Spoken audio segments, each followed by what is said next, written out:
Olá, abençoados e abençoadas, meus queridos e queridas. Vamos dar continuidade a nossos vídeos sobre procedimento comum. Estamos falando do procedimento comum ordinário. Daqui a pouco vamos avançar para o sumário. No último vídeo eu deixei uma questão no ar. Era sobre um interrogatório do acusado. Por que é importante o interrogatório do acusado ser tratado de forma especial? Porque o interrogatório, que antes era classificado apenas como meio de prova, passou desde 2008 a ser tratado como meio de defesa. Então, tem a natureza mista. É um meio de prova, mas também é um meio de defesa. É uma maneira de você materializar a ampla defesa, que se desdobra na defesa técnica e na autodefesa. E o interrogatório é uma materialização do direito de audiência, de ser ouvido pelo juiz, de tentar influir na convicção do juiz, que é um aspecto da autodefesa, que por sua vez é um desdobramento da ampla defesa. Então, o interrogatório é um ato importantíssimo. O réu não é obrigado a comparecer ao interrogatório. Desde aquele incidente que houve a condução coercitiva do então presidente Lula, do ex-presidente Lula na época, determinado por Sérgio Moro, com base no artigo 260 do CPP, o Código de Processo Penal permite que seja determinada a condução coercitiva daquele réu, daquele acusado, que, notificado, não compareça. Porém, desde aquele episódio que foi a condução coercitiva do ex-presidente Lula, determinada por Sérgio Moro, o STF enfrentou duas ADPFs, a 395 e a 444, e lá ficou pontuado que o acusado não pode ser conduzido coercitivamente para o interrogatório. Porque se ele for intimado e não comparece, significa que ele não quer falar nada para o juiz, não quer exercer o seu direito de audiência. E como ele tem direito ao silêncio, garantido constitucionalmente, não tem lógica obrigar o cara a ser conduzido até a presença do juiz só para dizer para o juiz que não quer falar nada. A própria ausência, o próprio não atendimento àquela intimação, àquela notificação para que ele comparecesse ao interrogatório, já serve como manifestação do direito ao silêncio. Agora, cuidado. A gente estuda, quando leciona na graduação, sobre teoria geral da prova e começa a falar dos meios de prova. A gente tem a oportunidade de trabalhar melhor as etapas do interrogatório. Então, o interrogatório teria duas etapas. Uma primeira etapa em que o juiz vai questionar são os dados qualificativos. A vida pregressa é a chamada fase do pregressamento. Vai perguntar algumas coisas que diz respeito à pessoa do acusado e não sobre o fato. A primeira etapa é essa. A segunda etapa do interrogatório é o juiz perguntar sobre o fato, sobre detalhes, se foi ele o autor, se ele estava lá, por que a pessoa está apontando como autor. Então são duas etapas. A primeira etapa não se pergunta sobre o crime, sobre o fato que está sendo imputado ao réu. Pergunta apenas sobre o réu, suas qualificações e sua vida pregressa. A segunda etapa é que se pergunta sobre o fato, sobre, digamos, o mérito. Então, a decisão do STF nessas ADPFs diz que o direito ao silêncio impede que o juiz, não é o delegado, não é o promotor, nem o juiz, é o juiz, não tem o poder de determinar a condução coercitiva para o interrogatório do réu. Mas cuidado, essa proibição, que é decorrência do direito ao silêncio, só impede que ele seja conduzido para essa segunda etapa do interrogatório, para ser questionado sobre o fato, sobre o crime. Não quero falar, quero ficar em silêncio, não vou até o juiz. Agora, se o juiz não tem os dados qualificativos daquele acusado e houver a necessidade de conduzi-lo coercitivamente para que ele seja corretamente identificado, qualificado, aí sim o direito ao silêncio não protege, não abrange, não abarca. Logo, o juiz poderá sim determinar a condução coercitiva do réu quando o objetivo não for interrogar sobre os fatos, for interrogar sobre o próprio réu. Ok? Cuidado. Agora, essa decisão, ela entendeu que o artigo 260, ele não foi recepcionado pela Constituição Federal. Agora, cuidado que não fez qualquer referência ao artigo 201, que fala da vítima recalcitrante que não atende à intimação para comparecer à audiência.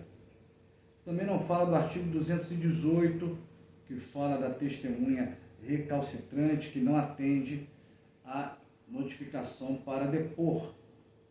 Em outras palavras, se a vítima, se a testemunha regularmente intimadas, ou melhor, tecnicamente falando, notificadas a comparecerem à audiência para serem ouvidas e elas não comparecerem, o juiz pode sim fazer a condução coercitiva, ok? Só não pode do réu e mesmo assim não pode para o interrogatório sobre os fatos.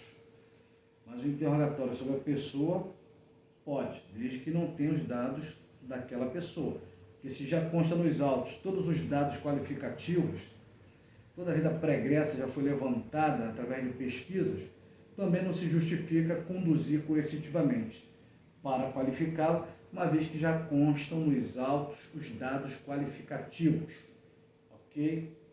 Bom, no último vídeo eu deixei uma questão sobre o interrogatório ser o último ato da instrução criminal. E ficou no ar a seguinte questão. O artigo 400 do CPP deixa claro que o interrogatório é o último ato da instrução criminal. Mas existem leis especiais, como a lei de droga, né, a lei 11.343, de 2006, como o Código de Processo Penal Militar, como a lei 8.038, de 90, que é a lei que trata do processo originário nos tribunais. Ali o interrogatório do réu é o primeiro ato da instrução criminal.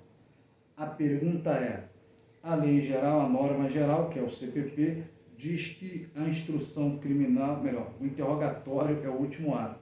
Nessas leis especiais diz que é o primeiro ato. E aí, eu aplico a norma geral ou aplico a norma especial? Durante muito tempo, foi mais ou menos consolidado o entendimento que o CPP se aplicava menos nas hipóteses das leis especiais. Então você tinha processos em que o réu era interrogado primeiro e processos que o réu era interrogado por último. O que é melhor para o réu? É melhor que ele já seja interrogado de plano ou que ele só seja interrogado no segundo momento, melhor, no último momento?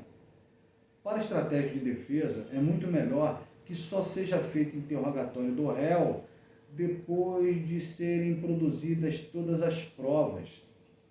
Porque significa que o réu tem direito de presença, ele vai participar da produção da prova, vai ver o que está sendo feito contra ele. E tem direito ao contraditório, que é a ciência do que tem ali contra ele, é o direito de participar da produção e o direito de contradizer, de contrapor. Então fica muito melhor para a defesa orientar o réu no interrogatório se tudo que tivesse que ser produzido contra o réu já foi produzido. Ele não vai ser surpreendido. É melhor, por exemplo, se o réu ele é interrogado logo de cara, logo no começo da instrução criminal. Aí ele fala, não, eu não estava naquela cidade, eu estava em outra cidade. Não tem nada a ver com esse crime.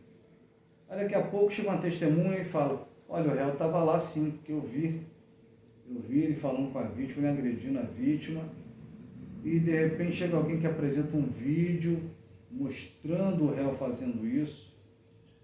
Então o réu, quando ele foi interrogado, ele não sabia que tinha essa testemunha falando isso. Não sabia, não imaginava que tinha um vídeo mostrando o contrário do que ele falou.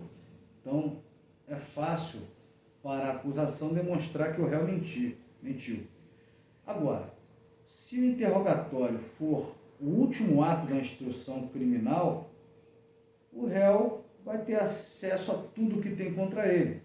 Nesse exemplo que eu criei, a defesa iria orientar o réu. Réu, não adianta você falar que não estava lá, porque tem testemunhas, tem imagens. Não adianta você dizer que não teve contato com a vítima, tem testemunhas, tem imagens. Ou pior, não adianta você dizer que não agrediu a vítima. Está lá, olha as provas aqui, você viu, você teve contato, tem como você negar isso? Então, não diga que não estava, não diga que não viu a vítima, não diga que usou a força contra a vítima. Diz que estava lá, diz que teve contato com a vítima, diz que realmente teve que usar força contra a vítima. Mas por quê? Porque você estava em legítima defesa, porque você estava em estado de necessidade, porque você é doente mental, cuja doença mental o deixou inteiramente incapaz de agir. Ou seja, aí você já consegue dar à versão do réu uma verossimilhança. Não vai ser infirmada tão fácil, porque a defesa trabalhou estrategicamente em cima do que já tinha sido produzido contra o réu. E como o interrogatório é o último ato, nada mais vai poder ser produzido para derrubar aquele interrogatório do réu. Então fica muito cristalino que é melhor para o réu que ele seja ouvido por último, ok? Bom, então temos a norma geral, que é o CPP, e algumas leis especiais com norma especial. E fica essa questão, então, em regra você aplica o CPP, ele vai ser ouvido por último, mas em alguns casos, no caso dessas leis, ele vai ser interrogado primeiro. Mas o STF, o Pleno do Supremo Tribunal Federal, julgando habeas corpus, eu vou ver se eu tenho um habeas corpus fácil aqui. Eu sei que julgou em 2016. Deixa eu ver se eu acho aqui. Julgou um habeas corpus dizendo que o artigo 400 do CPP, que prevê o interrogatório como último ato da instrução criminal, foi alterado pela Lei 11.719, de 2008, e que vai ser aplicado sim, tanto nos casos da norma geral, quanto nos casos das leis especiais, porque se trata de uma lei posterior e melhor, mais benéfica para o réu. Resumo da ópera. Agora, para todos os procedimentos, o interrogatório do réu vai ser o último ato da persecução penal. Repetindo, o interrogatório do réu, seja nos procedimentos regidos pelo CPP, seja nos procedimentos, nos processos penais regidos pelas leis especiais que eu citei, o interrogatório do réu será o último ato da instrução criminal. Olha, interrogatório tem que ser presencial. Interrogatório virtual só em casos excepcionais, previsto no artigo 185, parágrafo 2º do CPP. Mas a pergunta é, o réu foragido, ele tem direito ao interrogatório por teleconferência virtual, com um link seguro que não seja rastreável? Fica no ar essa questão para ser respondido no próximo vídeo. Quem gostou, dê o like, se inscreva no meu canal, ative o sininho e até a próxima. Um abraço!